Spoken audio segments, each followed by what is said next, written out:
নমস্কাৰ, মই সংগীতা হাজৰিকা গায়ন। মই আজি আপোনালোকক ভেবেলী লতাৰ পকৰি বনাই দেখাম। এয়া মই ফাৰ্ষ্টত ভেবেলীখিনি মিক্সিত পিচি পেলাই ৰসটো উলিয়াই যোনখিনি কেঁটা থাকিব সেইখিনি দি মই ভেবেলী চপ বনাম। এতিয়া মই ৰসটো উলিয়াই লৈছোঁ, যোনখিনি গুড়া থাকিব সেইখিনি দি বনাম। এয়া মোৰ ৰসটো উলিয়াই এইখিনি গুড়া ভেবেলীৰ এইখিনি দি আজি মই ভেবেলীৰ চপ বনাম।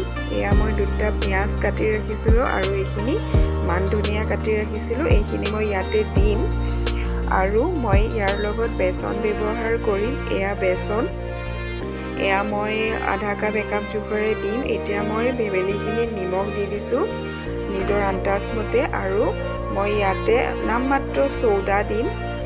চৌদা দিলে পকৰিটো ফুলি উঠিব, খাবলৈ ভাল হ'ব। বৰ বেছি চৌদা নহয়, অলপমান দিলেই হ'ল। আৰু ইয়াত মই কাটি থোৱা পিঁয়াজখিনি আৰু মান ধনিয়াখিনি মই ভেবেলী লতাৰ এইখিনি মিশ্ৰণখিনি দি দিছোঁ।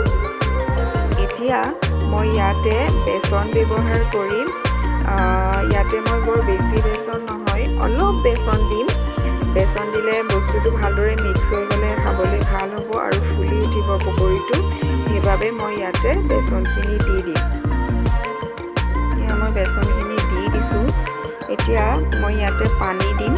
পানী দি পেলাই এইখিনি মিক্স কৰি ল'লেই হ'ল ভালদৰে। এতিয়া মই ইয়াতে পানী এড কৰি দিছোঁ। এতিয়া মই এইখিনি ভালদৰে মিক্স কৰি ল'ম, যেন বেচনখিনি আৰু ভেবেলীখিনি ভালদৰে মিক্স হৈ যায়। এয়া দেখিছে মোৰ ধুনীয়াকৈ বেচন আৰু ভেবেলীখিনি মোৰ মিক্স হৈ গ'ল পকৰি বনাবৰ বাবে। এয়া মই এতিয়া পকৰি বনাই আছোঁ, এটাৰ পিছত এটাকৈ তেলত দি গ'লেই হ'ল। এয়া মোৰ পকৰি বনি হৈছেই আৰু এয়া দেখিছে মই আজি ভেবেলী চপ বনাই হৈ গৈছে, ধুনীয়া লাগিছে। আপোনালোকেও বনাই চাবচোন কেনেকুৱা হয় খাবলৈ। আজিৰ ভিডিঅ'টো ইমানতে সামৰিছোঁ। আজিলৈ বাই বাই।